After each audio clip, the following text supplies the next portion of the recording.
सिंहासन पर बिठा दीने और बिठा करके सब पत्नियों को आशीर्वाद दिलवा रहे हैं, 1, 2 हजार 10 हजार सबको। तब सुदामा जी ने पूछा, इतने ब्याह करने की जरूरत है कन्हैया, तो को कहाँ पड़ गई? तो भगवान ने कहा, पहले मेरे विवाह की बात तो अलग है, पहले अब तू बता। और श्री सुदामा जी से द्वारकाधीश पूछने लगे, अपि ब्रह्मन् गुरुकुलात् भवता लब्ध दक्षिणा समावृत्तेन धर्मज्ञ भार्योढ़ा सदृशी नभा। सुदाम भैया तेरो ब्याह भयो के ना भयो? सुदामा जी बोले, है गयो। बुलायो ना है? द्वारकाधीश से सुदामा जी बोले, भले आदमी इतने ब्याह करे, कितने बता रहे हो तू? 16,108, एक की चिट्ठी ना दई और मैं एक में भूल गयो तो कौन सी बड़ी बात? लाला बुरो मत मानियो, मेरो ब्याह तो देख गरीबन को ब्याह है, और तेरो राजशाही, और तूने मुझे का नहीं बुलायो? द्वारकाधीश बोले, काऊ की भगाए के लायो, काऊ की लड़के लायो, माँ में बड़ी लड़ाई भई, तेरो जैसा ब्राह्मण आ तो और कचू हो जातो सो हत्या और माथे लग जाती। तो ब्याह ही हमारे ऐसे भाई, कोई ईमानदारी से नहीं हुई। बाद में बताऊंगा विस्तार से, ठीक है ना? अब ये बता, तो उस समय की याद है ना, गुरु जी के यहाँ जब गए थे अपन रात्रि की बेला में, सुदामा जी बोले, लाला कथा देख, वो मत कहे, यहाँ सब देख रहे हैं ना, सुन रहे हैं। और गुरु जी गए रात्रि में, फिर लेकर के तो सवेरे गए, तब लेकर के आए, रात्रि कैसी व्यतीत भई? भगवान ने इशारा किया, यहाँ कथा नहीं है, आगे चना गुरु मात दे ते लय तुम चाव हमें नहीं दी रे, श्याम कहो मुस्काए सुदामा सो, चोरी की बान में हो जू प्रवीण। अच्छा ये बता, छोड़, जब इतकू आयो तो भाभी ने कछु मोकू दियो?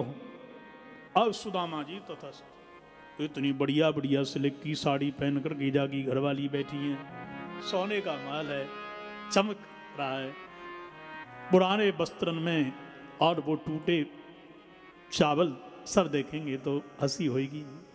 जो हंसी से डरा वो भगवान का नहीं बना, इसलिए भगवान कहते हैं जो लाया है मुझे दे दे। पर सुदामा जी झूठ न बोल दें, इसलिए प्रभु ने एक झटका मारा, यद्यपि सारा कर दिया, पत्रम पुष्पम फलम तोयम यो में भक्त्या प्रेक्षति, जो लेकर के आयो हमको प्रदान कर दो, पत्र पुष्प फल जल ही दे दो, मैं तो उससे ही प्रसन्न हो जाता हूं, तेरे पास तो बहुत कुछ है। बस प्रभु ने एक झटका मारा, पटका फट गया, चावल नीचे गिरे, और ठाकुर जी ने बड़े प्रेम से एक मुट्ठी खाई। सुखदेव जी कहने लगे, एति मुष्टिम सकृत जग्ध्वा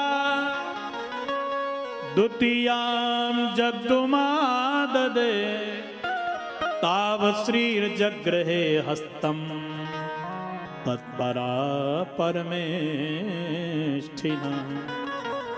एक मुट्ठी चावल खाए केवल, और दूसरी मुट्ठी तो ठाकुर जी के आदकू रुक्मणी जी ने पकड़ ली नो, और कहीं कि महाराज एक घरवाली ये कहीं भी रख लेगा, तुम्हारे पीछे तो पूरी फौज की फौज है, कहाँ रखोगे? एक मुट्ठी खाए करके एक लोग को राजा बनाए दीनो, अब 2 मुट्ठी खाए करके ये तुम्हारा बाप बन जाएगा, और तीसरी मुट्ठी खा ली तो तुम बन गए भिखारी, ये बन गया द्वारकाधीश, राजा बन जाएगा। भगवान बोले, ये वही ब्राह्मण हैं जिसकी कृपा से तुम यहाँ की महारानी बनी हो। पत्र न देता तो शिषपाल के यहाँ बैठी रहती, बोलो राधे राधे। अच्छा, रुक्मणी जी ने इसलिए रोक दिया कि कच्चे चावल में पेट में दर्द होगा, इसको मत खाओ, माखन मिश्री नहीं है, अथवा ये संत सुदामा के चावल हैं, प्रसाद को मिल बांट के खाना चाहिए, भंडार में मिलवा दो, फिर भात बन के सबको पवावेंगे। रात्रि की बेला है सज्जनों, आज सुदामा जी के लिए एक सुंदर पलंग है, हाथी के दांत के समान सुंदर, हाथी के दांत से बना है, और दूध के फैन के समान कोमल बाप सुदामा जी को लिटा दिया। गोविंद अपने चरण दबा रहे हैं सुदामा जी के। विचार करो, ये गरीब हो सकते हैं क्या? इसलिए लिखा है गर्ग संहिता में, उसित्वा रजनीम एकाम, एक रात्रि सुदामा जी रुके। रात्रि की बेला में संतों का भाव है एक पत्र लेकर के आए थे, वो सुदामा जी ने द्वारकाधीश को दिया। उसमें लिखा है सुशीला जी ने, एक मास दोई पक्ष में दोई एकादशी होए, अमरे तो गोपाल जी नित एकादशी होए। कुछ है नहीं है, जो लाते हैं बना करके भोग लगा के पा लेते हैं। क्या हमारे यहाँ भी 2 बार भोजन बनेगा? कभी दिन बदलेंगे?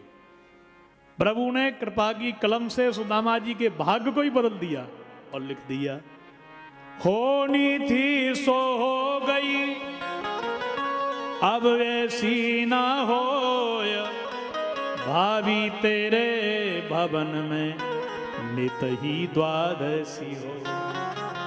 अब तेरे यहाँ 56 प्रकार के भोजन बनेंगे, आनंद की वर्षा होगी। भाभी एक कर्म गति थी, अब टल गई, रातों रात सब बदल गया। प्रातः काली की बेला भई, सुदामा जी उसमें सज्जनों आज विदाई ले रहे हैं। भगवान छोड़ने के लिए गए थोड़ी दूर के लिए, अंत में तुम्हारा वस्त्रों को भी उतरवा लिया। पर सुदामा जी जब चले तो रोते हुए चले, क्वाहम दरिद्र पापियान को कृष्णा श्री निकेतना ब्रह्म बंधु ऋचिस्माहम बाहुभ्याम परिरंबिता। कहाँ मैं गरीब और कहाँ पर मेरे श्री निकेत श्री कृष्ण, कैसे मुझे हृदय से लगा लिया, कैसे रो रहे थे।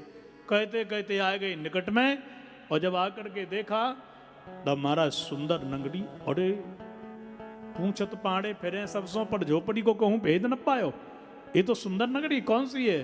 बोले या को नाम है सुदामापुरी। सुदामापुरी क्यों नाम है? बोले पंडित जी के नाम पे बसी है, द्वारका गए हैं, पत्नी सुशीला है, आजकल में वो आने वाले हैं, ज्यादा बात करने का समय नहीं, आगे बढ़ो। सुदामा जी ने कहा वो तो हम ही हैं। इतने में सुशीला जी सुंदर सिल्क की साड़ी तन पर और हाथन में सोने की थाली और सुंदर होठन पे लाली, बोलो राधे राधे। सुदामा जी पहचान ही नहीं पाए। जब पैसा आता है ना तो अपने आप ही आ जाए, बोलो राधे राधे, समझ गए ना? दाल का पानी पीते जाओ और फिर भी शरीर मस्त होता जाएगा। सुशीला जी ने प्रणाम किया। सुदामा जी बोले, सुशीला तू ये सब? बोले सब द्वारकाधीश की कृपा है। संपत्ति आने पर विपत्ति आती है, भक्ति चली जाती है। पर संपत्ति आने पर सुदामा जी कुटिया में उसी प्रकार भजन कर रहे हैं जैसे पहले कर रहे थे। इसलिए संपत्ति